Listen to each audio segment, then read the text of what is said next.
Yeah, we've also heard of that happening, even down in Chile. I remember in the past I've had Jorge Lopendia on as a guest, and he's describing how there's a Native American group down there near Minapascalama. The name slips my mind right now, but he was saying that some of the high up leaders within this tribe were actually, fed an awful lot of alcohol, and then Barrick Gold, representatives of Barrick Gold, was able to illegally acquire some of the land that they had. So that's sad. What it shows is that a few people will use every single trick in their book to illegally acquire resources from the people. And with that said, what I'd like to do now, I'd like to basically start and go from, let's say, from the East Coast. So we're talking Prince Edward Island, Nova Scotia, New Brunswick, Newfoundland / Labrador. We know that there's coal in that area. We know that there's oil over in Hibernia. What other resources are we talking on the East Coast of Canada? And what is the ballpark estimate number monetary-wise? Well, like it's banking. Banking leveraging is really where they bring in the security and collateralizing of the properties and mining operations. So what happens is they go and take out a future gold loan or a future coal processing, or they basically go through the Bank of Nova Scotia. They go through the Bank of Montreal. They go to the Bank of New York. They go through Rothschilds. They're the Bank of England. And they basically get a funding commitment to basically come in and build the mill, process the mine, and basically the only way in process that they are able then to extract this is through future developments of the actual ore. And so, let's just take example the Nova Scotia operation. Nova Scotia, they have a special lake out there on an island. I'm trying to remember it, but I've been invited to go out there and visit it because of the indigenous people with the people there in Nova Scotia. But the Rothschilds from England basically built a castle there many couple of centuries ago, and they used that as the headquarters of basically doing the secret deals and the secret contracts, basically under the banking operations of securing property.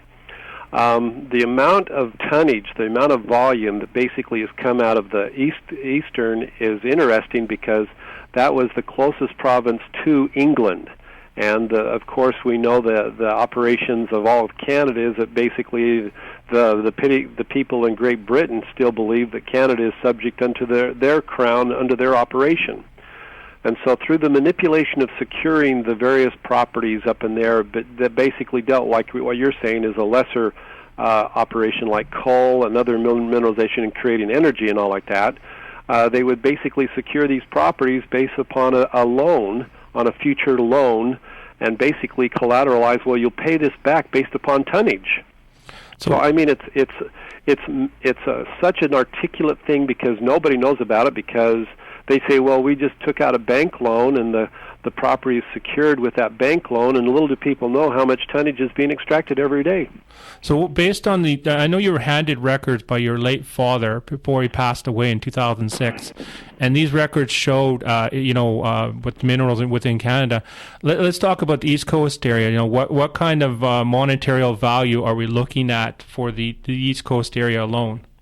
Well, the specific thing that I asked my father about the East Coast area through the Nova Scotia contacts of that castle of the Rothschilds, he basically showed me over a 10-year period of time was $14 billion worth of mineral value. And that was basically during the 1980s, when he was directly involved because of his capacity in dealing with mineralization for this greater organization called the Federal Reserve System based out of the Cayman Islands. So basically they would come and ask Dr. H. Clyde Davis to come and take a look or to evaluate it. He would then say, oh, yes, there's mineralization. That would trigger a gold loan or a future operation that would be secured with it. And so like out there, basically through a 10-year period of time, they removed that much of natural resources from the east portion of Canada. And what about the we now know in Hibernia over in Newfoundland area that they're pulling oil out of the ocean. What kind of monetary value did your father find in reference to the oil, let's say around Newfoundland, Nova Scotia, New Brunswick, Prince Edward Island area?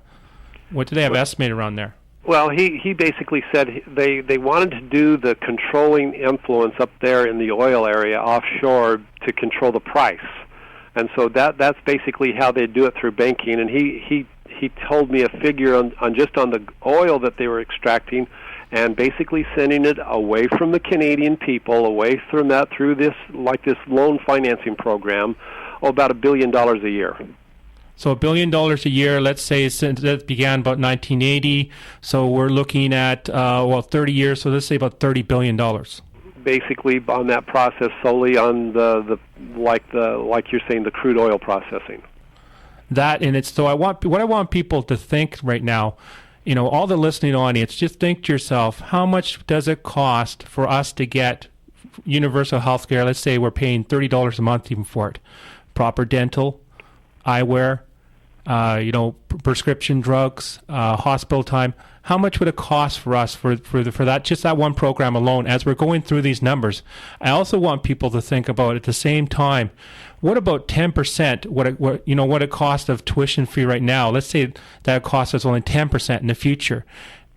As we're throwing these numbers out, you just got to think to yourself, well, how much would this cost for these two programs alone? And with that said, Steve, I want to move over to the next region, which we're talking Quebec and Ontario. We know about the St. Lawrence Seaway, which connects up Atlantic Canada over to the Great Lakes. And at the same time, we know that the electricity being generated over in part of Quebec is actually powering most of the eastern seaboard. And with that said, what kind of ballpark figure are we looking monetary-wise in regards to the region of Quebec and Ontario for the minerals?